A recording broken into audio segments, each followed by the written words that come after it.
Data from the Air Force and NOAA Hurricane Hunter aircraft show that Debby has strengthened this morning. The maximum sustained winds are up to about 65 miles per hour. We've also seen the central pressure drop several millibars over the last few hours. You can see the shower and thunderstorm activity starting to consolidate around the center.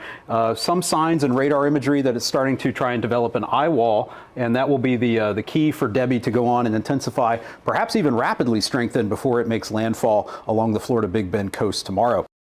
There's going to be multiple hazards that are going to play out in association with Debby over the next 24 hours. We're going to focus on the Florida Big Bend coastline, where we're going to see the life-threatening storm surge inundation, as well as hurricane force winds near where the landfall occurs. Then we're going to see longer-term, potentially catastrophic flooding event from heavy rainfall unfold, especially in coastal Georgia and coastal South Carolina as we go through the week. But we're very concerned about this region here from Ocklawahnee River to the Suwannee River. Somewhere in this area, we're expecting to see 6 to 10 feet of storm surge inundation above ground level. So I'm 6 feet tall. That's water up to 4 feet over my head. Somewhere in this region, there are mandatory and voluntary evacuations that have been called for in the counties through much of this storm surge warning area. So please, if you have been asked to evacuate by your local officials and you live in one of those storm surge evacuation zones, you still have time to get to a safe place. You want to be where you're going to ride out the storm no later than sundown tonight, as tropical storm conditions are going to start to arrive along the coast within the storm surge warning area by this evening, with hurricane conditions expected overnight and early Monday. So by Monday morning, we're going to see the hurricane making landfall somewhere along the Florida Big Bend coast. The potential for expecting hurricane force winds somewhere within that warning area. So you want to use the rest of today to get your property ready, put up any shutters, secure any loose items, be planning for widespread power outages, tree damage, some structural damage as well. Most of the fatalities we see from wind and tropical storms and hurricanes are related to people being outdoors and having trees fall on them. So please, again, find a safe place to be in by nightfall tonight and plan to shelter in place through much of the day on Monday.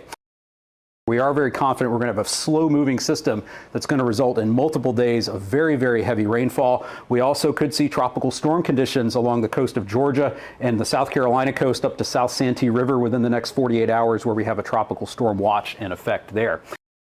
We're expecting widespread rainfall totals of 10 to 20 inches with isolated amounts as high as 30 inches. That would be record-breaking rainfall associated with a tropical cyclone for both the states of Georgia and South Carolina if we got up to the 30-inch level. And it's important to put that amount of rainfall into context, because what we're most concerned about is the potential for catastrophic flooding, especially as we go from Tuesday into Wednesday from places like Myrtle Beach, Georgetown, Charleston, Beaufort, Hilton Head, Savannah, everywhere you see in pink. That's the highest level alert that we can put out for the potential for flash flooding, and that's a level 4 out of 4 risk. I want to quickly go over what that high risk of flash flooding means. That means we're expecting widespread flash flooding. Severe widespread flash flooding, and areas that don't normally flood will also experience flooding.